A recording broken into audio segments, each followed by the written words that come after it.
के लिए राजमहलों को छोड़ दिया, जिन भगवान ने अपने पिता की बात को सत्य करने के लिए राज्य का सुख त्याग दिया, 14 साल के लिए वन में चले गए। क्षमा करना बंधुओं, आज के बच्चे तो माँ बाप के लिए एक गिलास पानी लाने को भी तैयार नहीं हैं, लेकिन भगवान अपने पिता के लिए राजमहल तक छोड़ने को तैयार हो गए। शिक्षा लो राम से, भगवान राम का चरित्र है।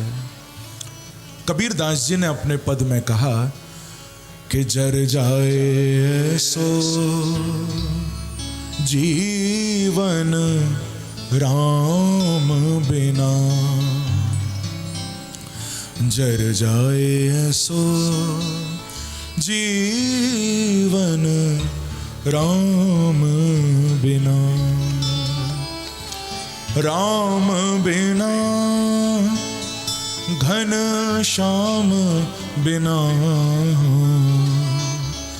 राम बिना घन श्याम बिना,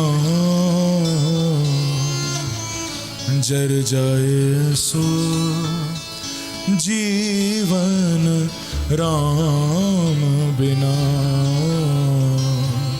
जर जाए सो जीवन राम बिना। कबीर दास जी कह रहे हैं, जिसके जीवन में राम नहीं है उसका जीवन तो जल जाए।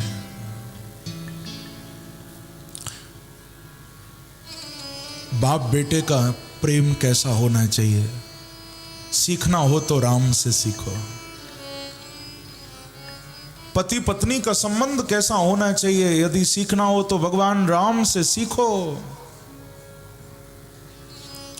भाई भाई का संबंध कैसा हो, सीखना हो तो भगवान राम से सीखो। अरे मित्र कैसा हो, सीखना हो तो राम से सीखो। और मैं तो कहूंगा दुश्मन भी कैसा हो, सीखना हो तो भगवान राम से सीखो।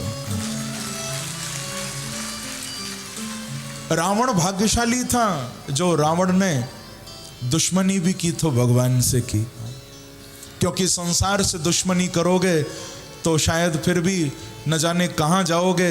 रावण ने राम से दुश्मनी की तो कहीं नरक में नहीं गया, प्रभु ने सीधे अपने धाम भेज दिया रावण को भी। हाँ, कोई शत्रु भी हो तो भगवान राम जैसा हो। यहां तक कि हनुमान जी ने पूछा था राम जी से, हनुमान जी ने यह बात पूछी थी युद्ध प्रारंभ होने से पहले। प्रभु को पूछते हैं कि भगवान, आपने बाली को मारा, किष्किंधा सुग्रीव को दे दी। किष्किंधा राम जी ने नहीं रखी, बाली को मारा, किष्किंधा सुग्रीव को दे दी। जब विभीषण शरण में आए तो सागर के तट पर लंकेश कहकर विभीषण का तिलक कर दिया। अभी लंका जीती नहीं है, रावण को मारा नहीं है, विभीषण को पहले ही लंकेश कह दिया, क्योंकि भगवान जानते हैं कि आगे लंका का राजा विभीषण को ही मैं बनाने वाला हूं। रावण को मारने से भी पहले विभीषण को लंकेश कह दिया भगवान ने कि जो संपदा शिव रावण ही दीन दिए दसमाथ, सो संपदा विभीषण है सकुचे दीन रघुनाथ। जो संपदा यानी जो लंका तप करने के बाद शिव ने रावण को दी, भगवान ने एक बार प्रणाम करने पर ही वो लंका विभीषण को दे दी। लंका तेरी है विभीषण, तो ही लंका का राजा बनेगा। तो हनुमान जी पूछ रहे हैं, बहुत ध्यान से सुनना, आपको आनंद आएगा बड़ा। हनुमान जी पूछ रहे हैं भगवान को कि प्रभु किष्किंधा जीतकर सुग्रीव को दे दी, लंका तो पहले ही विभीषण को दे दी। और मान लो यदि रावण आपकी शरण में इसी समय आ गया, युद्ध होने वाला है, मान लो रावण पहले ही शरण में आ गया और सीता भी वापस कर दी, आपको क्षमा भी मांग ली और कह दिया कि मेरे से गलती हो गई, मुझे माफ कर दो, तो हनुमान जी कहते हैं मैं आपसे पूछना चाहूंगा कि रावण को क्या दोगे? किष्किंधा सुग्रीव को दे दी, लंका विभीषण को दे दी, रावण यदि माफी मांगने आ गया तो अब रावण को क्या दोगे? भगवान राम गंभीर हो गए और प्रभु कहते हैं कि हनुमान जी चिंता मत करो, रावण को शरण में तो आने दो, यदि वो शरण में आ गया तो अपनी अयोध्या भी रावण को देने को तैयार हूं मैं। आए तो सही। बोलो राजा रामचंद्र भगवान की जय। रावण आए तो सही मेरे पास, अपनी अयोध्या दे दूंगा। तो जर जाए सो जीवन राम बिना, जर जाए सो जीवन राम बिना। मंदिर तो दीपक बिनु सोने, कबीरदास कह रहे हैं कि मंदिर तो दीपक बिनु सोने, दीपक सोने ज्योति बिना,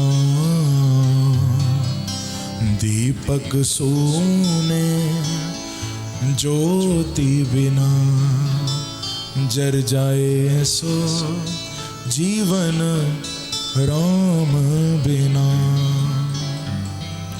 जैसे मंदिर दीपक के बिना सूना है, दीपक बाती के बिना, ज्योति के बिना सूना है, ऐसे ही जीवन भगवान के बिना, राम के बिना सूना है। बंधुओं ध्यान रखना, कोई तन दुखी, कोई मन दुखी, कोई धन बिन रहत उदास, थोड़े थोड़े सब दुखी, लेकिन सुखी राम के दास। आनंद उसी के जीवन में आएगा जो भगवान के चरणों में आ जाएगा। ऐसे भगवान श्री राम के चरणों में हम सब दोनों हाथ जोड़कर उनको बारंबार प्रणाम करें। बोलो राजा रामचंद्र भगवान की जय। 2 अध्याय में प्रभु का संक्षेप चरित्र सुनाया, भगवान के वंश का भी वर्णन किया, आगे फिर निमि वंश, अंत में चंद्र वंश सुनाया। मैं केवल संकेत ही कर रहा हूं बंधुओं। ब्रह्मा के पुत्र अत्रि, अत्रि के पुत्र चंद्रमा, चंद्रमा के पुत्र बुद्ध, बुद्ध के पुत्र पुरर्वा, फिर नहुष, ययाति, यदु, पुरु, अनेक प्रतापी राजा इस चंद्रवंश में हुए। महाराज यदु से चंद्रवंश की एक शाखा निकली जिसका नाम पड़ा यदुवंश। इसी यदुवंश में आगे देवमीढ़ हुए, देवमीढ़ के पुत्र शूरसेन हुए, शूरसेन के पुत्र वसुदेव हुए। और जिन वसुदेव जी के यहाँ भगवान ने कृष्ण रूप में अवतार लिया, यहाँ नवम स्कंद के अंत में 2 श्लोकों में संक्षेप में कृष्ण कथा सुनाई कि जातो गतः पितृगृहाद ब्रज में दितार्थो, हत्वा रिपुं श्रुतशतानि कृतोरुदारः, उत्पाद्यतेषु पुरुषः कृतुभिः समीजे, आत्मानमात्मनिगमं प्रथयन् जनेषु। 2 श्लोकों में बड़े संक्षेप में कृष्ण कथा सुनाई। बता रहे हैं कि जातो गतः, जिन भगवान ने अवतार लिया, कहां? कंस के कारागार में जाता। कहां प्रकट हुए थे? जेल में आए थे मेरे प्रभु। एक बार एक व्यक्ति ट्रेन में सफर कर रहा था, ध्यान से सुनना। टिकट चेक करने वाले ने, टीसी ने पकड़ लिया, कहा टिकट दिखाओ। व्यक्ति बोला कि माफ करना, टिकट तो है नहीं मेरे पास। गुस्सा करने लगे कि बिना टिकट सफर करते हो, कहां जा रहे हो? बोले बस वहीं जा रहा हूं जहां भगवान राम प्रकट हुए थे, यानी अयोध्या। वहीं जा रहा हूं जहां भगवान राम प्रकट हुए। टिकट चेक करने वाले ने बोला कि बिना टिकट के सफर करते हो, आओ तो मैं वहां ले चलूं जहां बांके बिहारी प्रकट हुए थे। प्रेम से कहो श्री राधे। तो ये तो सच है, मेरे प्रभु कारागार में आए थे। जाता है कंस कारागृहे जाता है। तत्पश्चात गतः गोकुलम प्राप्तः। फिर गोकुल चले गए। गोकुल में अनेक लीलाएं की, अघासुर बगासुर आदि आदि दुष्टों को मारा। गोकुल से नंदगांव आ गए, गिरिराज उठाया, महारास रचाया। 11 वर्ष ब्रज में रहने के बाद वापस मथुरा आ गए। मथुरा में कंस आदि दुष्टों को मारा, द्वारिकापुरी का निर्माण कराया, कौरव पांडवों को मिलाकर महाभारत कराई। अंत में उद्धव को उपदेश देकर अपने कुल का भी संहार करा के अपने परम धाम पधारे। पूरी कृष्ण कथा सुना दी। अब आप लोगों ने भी सुन ली, आगे सुनने की जरूरत तो नहीं है। इतनी है कृष्ण कथा। आनंद आया? जिनको आ गया उनके लिए इतनी है। किसी को आया आनंद? नहीं आया ना? परीक्षित जी को भी नहीं आया। महाराज परीक्षित बोले कि गुरुदेव आपने ये क्या किया? जिनकी कथा सुनने के लिए मैं आज 4 दिन से बैठा हूं, जैसे तैसे तो बालकृष्ण आए और कब निकल गए मुझे तो मालूम भी नहीं चला। कब अवतार लिया, कब लीला की, कब चले गए। कि कथितो वंश विस्तारो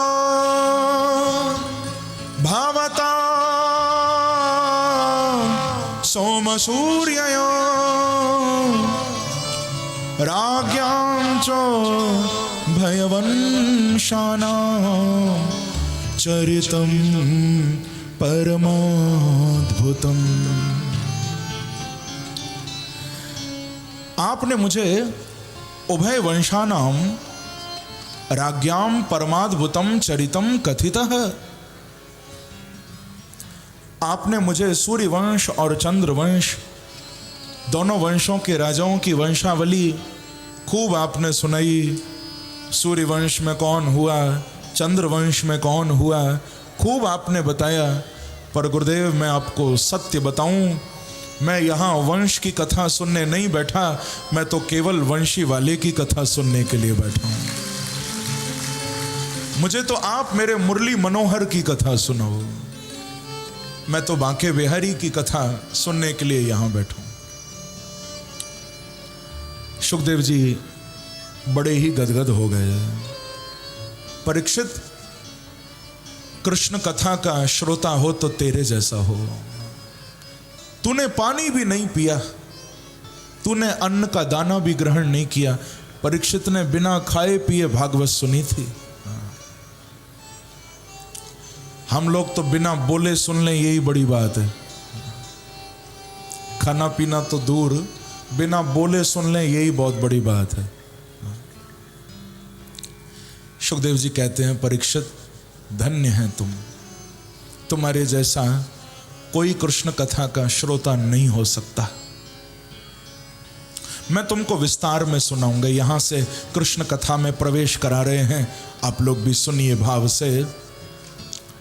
कहते हैं कि भूमिर्दृप्त नृपव्याज दैत्यानीक शतायुतैः आक्रांता भूरि भारेण ब्रह्माणं शरणं ययो।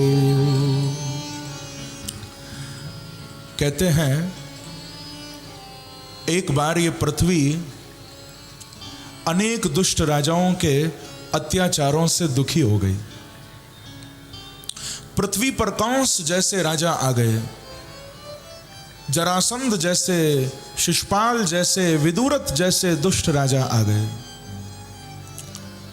अघासुर, बकासुर, अरिष्टासुर, पूतना आदि बड़े बड़े राक्षस असुर आ गए। पृथ्वी कांपने लगी उनके पापों से। तो गोभूत्वा श्रुमुखी खिन्ना क्रंदंति करुणम विभुः। ये पृथ्वी गाय का रूप धारण करके ब्रह्मा जी के पास गई। ब्रह्मा जी पृथ्वी को लेकर और सभी देवताओं को लेकर क्षीर सिंधु के तट पर गए हैं। तत्र गत्वा जगन्नाथम देवदेवं वृषा कपिम पुरुषम पुरुष सुक्तेन उपतस्थे समाहितः। वहां जाकर पुरुष सुक्त के द्वारा भगवान का आह्वान किया और भगवान की वाणी ब्रह्मा जी को हृदय में सुनाई दी। पृथ्वी को, देवताओं को ब्रह्मा कहते हैं कि चिंता मत करो, भगवान की आज्ञा हो गई है। बोले क्या आज्ञा दी भगवान ने? तो ब्रह्मा जी भगवान की आज्ञा सुना रहे हैं कि वसुदेव गृहे साक्षात भगवान पुरुष परः जनिष्यते तत्प्रियार्थम संभवन्तो सुरस्त्रियः। वसुदेव गृहे साक्षात, प्रभु ने आज्ञा दे दी है कि बहुत जल्दी वसुदेव के यहाँ मैं कृष्ण रूप में अवतार लेने वाला हूँ। और देखो देवताओं, तुम्हारे लिए दुगनी प्रसन्नता की बात है कि अकेले नहीं आ रहे बांके बिहारी, अब की बार अकेले अवतार नहीं लेंगे। अपनी प्राण प्रिया, अपनी परम आह्लादनी शक्ति श्री राधा रानी को लेकर बांके बिहारी अवतार लेने वाले हैं। यानी दोनों आने वाले हैं, किशोरी जी भी आएंगी और बांके बिहारी भी आएंगे, दोनों आने वाले। देवता बड़े प्रसन्न हो गए, सब अपने अपने लोकों में पधारे हैं। अब यहां से कथा मथुरा की ओर आगे बढ़ रही है। मथुरा में क्या हो रहा है थोड़ा अच्छी तरह सुनो भी और देखो भी आंखों से। मथुरा में शादी हो रही है। किसकी? शूरसेन जी के पुत्र श्री वसुदेव जी का विवाह महाराज उग्रसेन के छोटे भाई देवक की बेटी देवकी के साथ हो रहा है। वसुदेव और देवकी दोनों का विवाह हो रहा है। दोनों की जोड़ी बड़ी अच्छी है। देखो शादी हो तो जोड़ी भी अच्छी होनी चाहिए, दोनों की जोड़ी मिलनी चाहिए, क्योंकि ऐसा नहीं होना चाहिए कि लड़के वाले तो बड़ी अकड़ में रहते हैं, बेचारे लड़की वाले थोड़े दबे दबे रहते हैं। ऐसा नहीं होना चाहिए। जांच दोनों ओर से होनी चाहिए, लड़का भी अच्छा हो, कन्या भी अच्छी हो। मैंने सुना एक बार किसी घर में कोई लड़के वाले लड़की देखने आए थे। बहुत ध्यान से सुनना।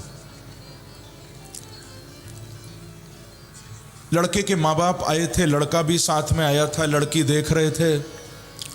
पिता ने कई सवाल पूछे, बेटी कहाँ तक पढ़ी हो, सब बताया उसने, क्या क्या जानती हो, सब कुछ बताया। माता जी ने पूछा, पहले बाप ने पूछा लड़के के, फिर माँ ने पूछा, बेटी पूजा पाठ करती हो या नहीं, हमारे घर में आओगी तो कुछ भजन भी करती हो भगवान का या नहीं, खाना बनाना जानती हो या नहीं, सारे सवाल किए। लड़की ने भी सब जवाब दिए। जब पिता ने पूछ लिया, माँ ने सवाल पूछ लिया, अब वो लड़का पूछने लगा उससे, सब पूछे जा रहे हैं। लड़का पूछता है कि देखो तुमको गाना वाना आता है या नहीं? लड़की बोली हाँ मुझे गाना आता है। अच्छा तुझे नाचना भी आता है? बोले मुझे नाचना भी आता है।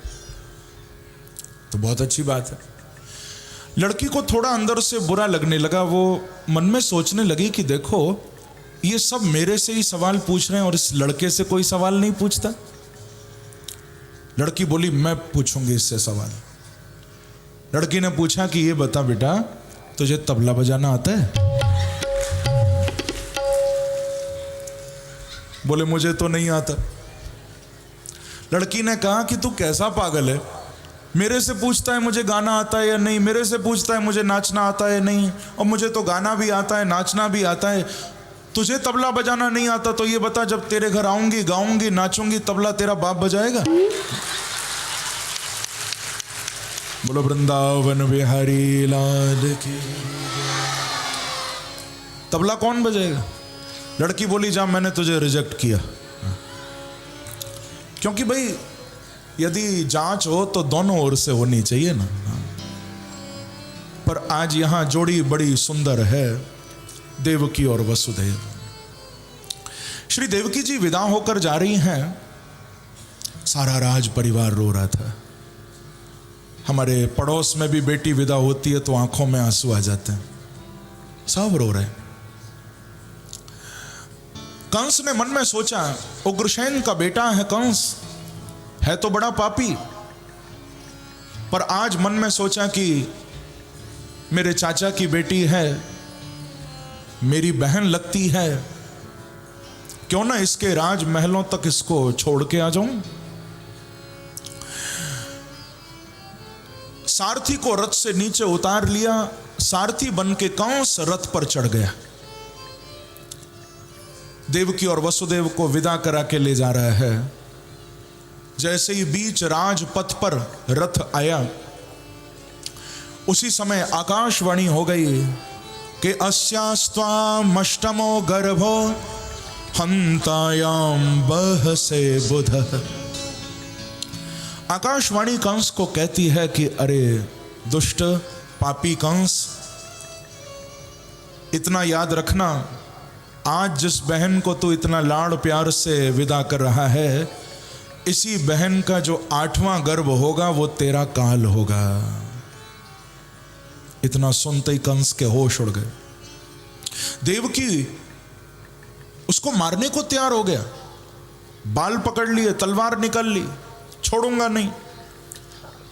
वसुदेव जी ने बड़ा समझाया, भैया मेरी पत्नी तो अभी अभी बनी है, तेरी तो बचपन से बहन है, अपनी बहन को क्यों मारता है?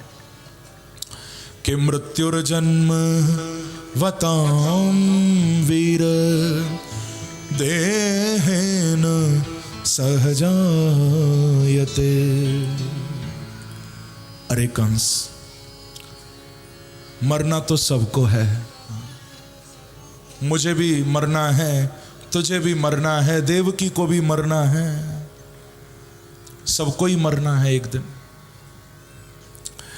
प्यास लगती है तो पनघट की याद आती है, शर्म आती है तो घूंघट की याद आती है। कितनी गमगीन कहानी है जिंदगानी की, उम्र ढलती है तब मरघट की याद आती है। लेकिन ये तो जिस दिन तुम पैदा हुए थे उसी दिन मरने का टाइम भी शुरू हो गया था। वसुदेव कह रहे हैं सबको ही मरना है, अपनी बहन को मत मार कंस, सबको मरना है।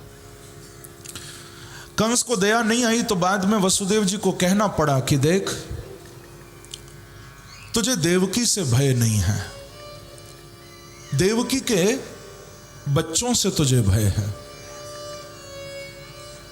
मैं आज वचन देता हूं कंस, जितने भी पुत्र मेरे होंगे मैं सब लाके तुझे दे दूंगा। पुत्रान समर्पिष्ये।